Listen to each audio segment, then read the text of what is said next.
નમસ્કાર મિત્રો, સ્વાગત છે તમારું ટીચિંગ હાર્દિક સરની આ યુટ્યુબ ચેનલમાં।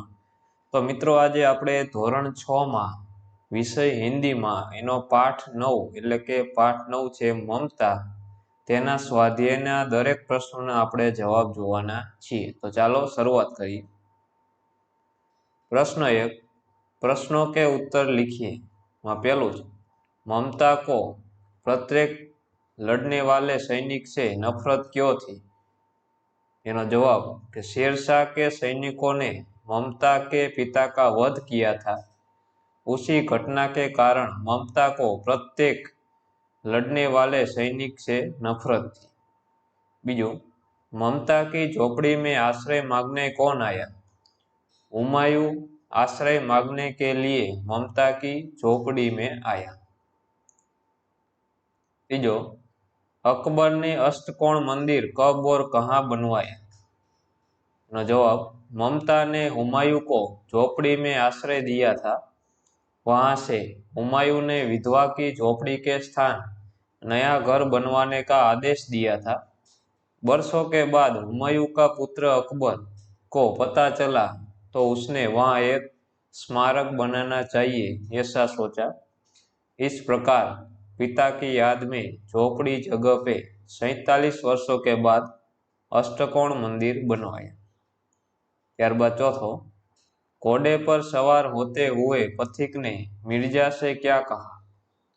घोड़े पर सवार होते हुए पथिक ने मिर्जा से कहा कि उस स्त्री को मैं कुछ नहीं दे सका, इस स्थान पर उसका पक्का घर बनवा देना, क्योंकि मैंने विपत्ति में यहाँ विश्राम पाया है। पांचमो, किस बात से पता चलता है कि ममता सबके सुख दुख की सहभागिनी थी? गांव की 2-3 स्त्रियां वृद्धा और बर्बर शरीर वाली ममता की सेवा कर रही थी। इसे पता चलता है कि ममता गांव वालों के सुख दुख की सहभागिनी थी। त्यारबाद बीजो प्रश्न, नीचे दिए गए वाक्यों को निर्देश के अनुसार भिन्न भिन्न कालों में परिवर्तन कीजिए। तो पहलू है, तेनालीरामन के बारे में अनेक कहानियां प्रचलित है। तो आज वाक्य है ने भूतकाल में परिवर्तित आपणे करवानुं छे। तेनुं थाय के तेनालीरामन के बारे में अनेक कहानियां प्रचलित थी। सुबह होने पर हिना अपने बेटे को साथ लेकर उद्यान में गई। सुबह होने पर हिना अपने बेटे को साथ लेकर उद्यान में जाएगी। तीजू, प्रिया का गृह कार्य जल्दी समाप्त हो गया। तो भविष्य काल में परिवर्तित करवानुं छे। तो प्रिया का गृह कार्य जल्दी समाप्त हो जाएगा। चौथुं, हर्ष आज उपवास करेगा। तो इन्हें भूतकाल में बदलवानुं छे। हर्ष ने आज उपवास किया। पांचमું, मनोज अक्सर जागता रहता था। इन्हें वर्तमान काल में फेरववानुं छे। मनोज अक्सर जागता रहता है। त्यारबाद त्रीजું, शब्दों के अर्थ देखकर वाक्य में प्रयोग कीजिए। तो अहींया तमने एक शब्द आपेला छे, जेम के दुहिता। तो एनो अर्थ तमारे कहेवानो छे अने एना उपरथी अर्थ आ जे शब्द छे एनुं वाक्य बनाववानुं छे। तो दुहितानो अर्थ थाय शुं? पुत्री। एनुं वाक्य, गीता मनोज की दुहिता है, એટલે કે गीता मनोज की पुत्री है। बीजું, वेदना, एनो अर्थ थाय पीड़ा अथवा दर्द। एनुं वाक्य, चोट लगने पर मुझे बहुत वेदना हुई। तीजું, उत्कोच, एनो अर्थ थाय रिश्वत। एनुं वाक्य, सरकारी पद पर महेश ने कभी उत्कोच नहीं लिया। त्यारबाद चौथुं, जीर्ण, एनो अर्थ थाय पुराना। वाक्य, यह इमारत काफी जीर्ण हो चुकी है। पांचमुं, आततायी, एनो अर्थ थाय अत्याचारी। एनुं वाक्य जोईए, तो महाराज ने सुदामा पर बहुत आतताई की। मित्रों, नवा होय तो अपनी टीचिंग हार्दिक सરની यूट्यूब चेनल ने सब्सक्राइब जरूर करजो, कारण के आवा स्वाध्याय अने स्वाध्याय पोथीना दरेक प्रश्नों एने दरेक स्वाध्याय दरेक विषयने आपणे સોલ્યુશનના વિડીયો આપણી ચેનલ પર મૂકવામાં આવે છે, એટલે તમે નવા હોય તો ચેનલને સબસ્ક્રાઇબ જરૂર કરજો। આગળ જોઈએ।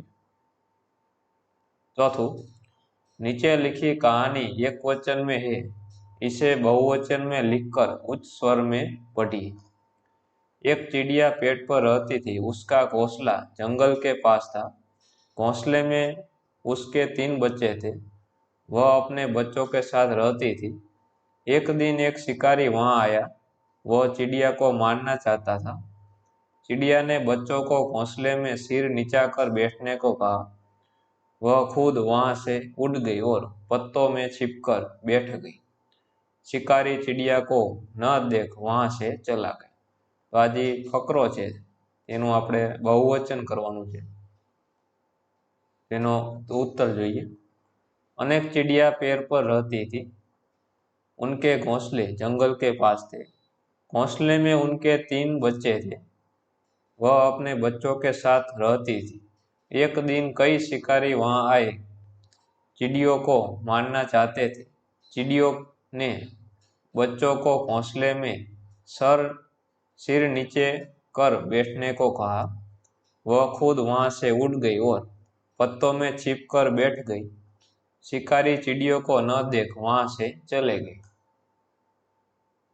त्यारबाद प्रश्न 5, नीचे शरीर के अंगों के चित्र दिए गए हैं। प्रत्येक अंग से संबंधित 3 मुहावरे अर्थ सहित लिखकर वाक्य में प्रयोग करें। अहींया तमने शरीरना अंगोना चित्र आपेला छे, तेना उपरथी तमारे मुहावरा लखवाना अने एनो अर्थ लखवानो, त्यारबाद तेनुं एक वाक्य बनाववानुं छे।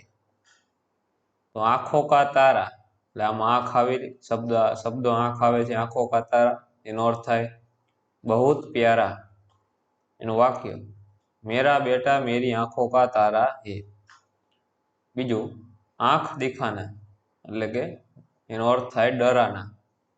आंखें दिखाकर माँ अपने सारे काम करवा लेती है। तीजू आंख फेर लेना एनो अर्थ अनदेखा करना।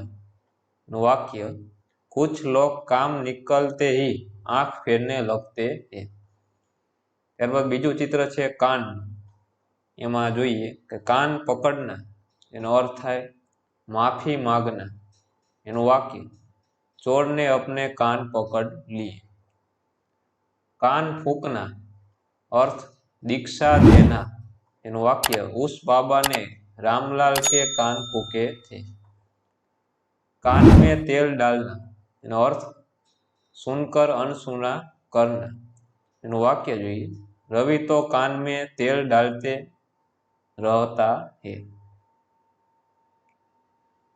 त्यारबाद अहींया शिर એટલે કે માથાનું જે ચિત્ર આપેલું છે, सिर पीटना એટલે કે शोक करना। दादी के जाने के बाद वह सिर पीट रहा है। सिर उठाना विद्रोह करना। अंत में प्रजा ने राजा के सामने सिर उठा लिया। सिर पर भूत सवार होना एक ही रट लगाए रखना। कार्तिक के सिर पे विदेश जाने का भूत सवार था। त्यारबाद चित्र छे हाथों, एना उपरथी मुहावरा हाथ साफ करना के अर्थ चोरी करना। अंधेरी रात में चोर ने अपने हाथ साफ कर लिए। हाथ लगना एनो अर्थ अचानक मिल जाना। घर से निकलते ही मेरे हाथ सोने का सिक्का लगा। हाथ से चला जाना एनो अर्थ मौका निकल जाना। एनु वाक्य संदीप को नौकरी पाने का एक मौका मिला था, वो भी हाथ से चला गया। त्यारबाद प्रश्न 6, रूपरेखा के आधार पर कहानी लिखी।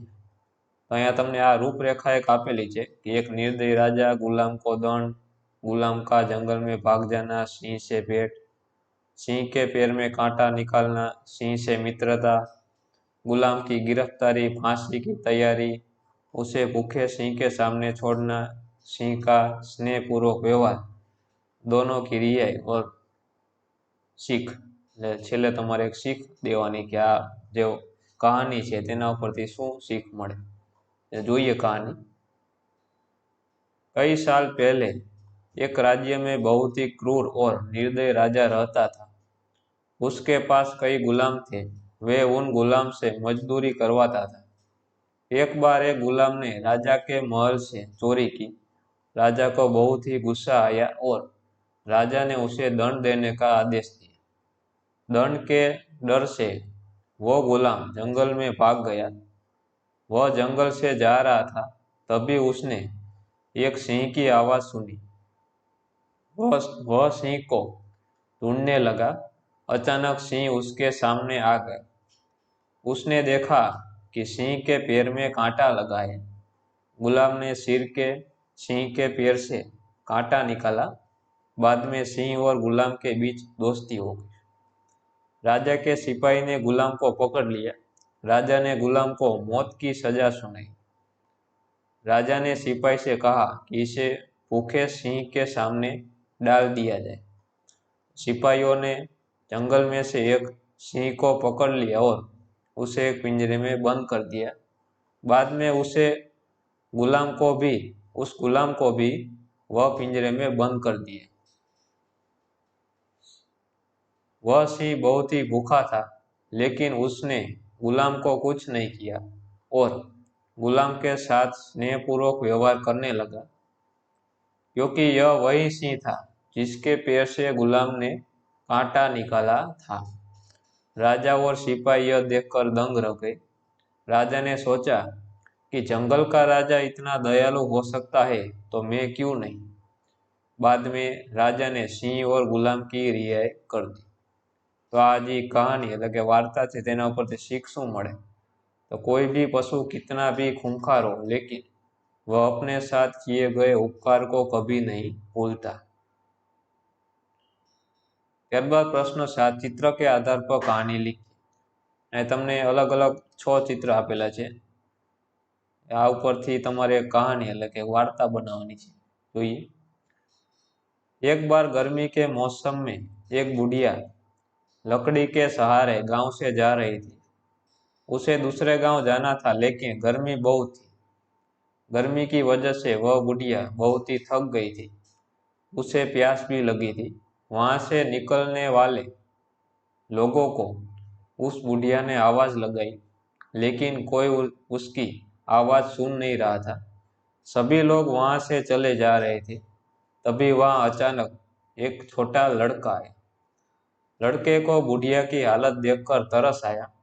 उसका घर पास ही था, इसलिए लड़का दौड़कर घर गया और घर से पानी का लोटा लेकर आया। उसने पानी उस बुढ़िया को पिलाया। पानी पीते ही बुढ़िया की जान में जान आई। उस लड़के ने कहा कि आप मेरे घर चलिए और थोड़ा आराम कर लीजिए। वह लड़का उसे घर ले गया और चारपाई पर बिठाया। बुढ़िया ने उस लड़के को अपनी बाहों में ले लिया और कहा कि तुम बहुत ही अच्छा बच्चा है। ત્યારબાદ 8મો प्रश्न के नीचे दिए गए शब्दों में से संज्ञा, सर्वनाम और विशेषण पहचान कर वर्गीकृत कीजिए और उनका वाक्य में प्रयोग कीजिए। हिमालय, मुझे, खट्टा, तुम्हें, बड़ौदा, सपना, साबरमती, सुंदर, छोटा, होशियार, हमारा और गुजरात। आटला शब्दों आपेला है। तेमांथी अलग अलग संज्ञा, सर्वनाम और विशेषण वर्गीकृत करवाना है। જોઈએ तो आपेलामांथी संज्ञा कई है? तो हिमालय, बड़ौदा, सपना, साबरमती और गुजरात आ छे संज्ञा। सर्वनाम कया छे? मुझे, तुम्हें, हमारा। विशेषण कया छे? तो खट्टा, सुंदर, छोटा और होशियार। आना परथी आपणे वाक्य बनाववानुं छे। तो आ जे संज्ञा हिमालय छे एना परथी वाक्य। हिमालय विश्व का सबसे बड़ा पर्वत है। तो ये बड़ौदा परथी एक वाक्य कि बड़ौदा गुजरात का एक शहर है। सपना, सपना अच्छी लड़की है। साबरमती, साबरमती अहमदाबाद के बीच से निकलती है। गुजरात, गुजरात भारत का एक राज्य है। मुझे, मुझे आम बहुत पसंद है। तुम्हें, प्रतीक तुम्हें पसंद करता है। हमारा, जनगण मन हमारा राष्ट्रगान है। तीजू, खट्टा, वह अंगूर खट्टा है। सुंदर। शिल्पा सुंदर लड़की है। छोटा। वह पेड़ अभी छोटा है। और होशियार। विजय होशियार लड़का है।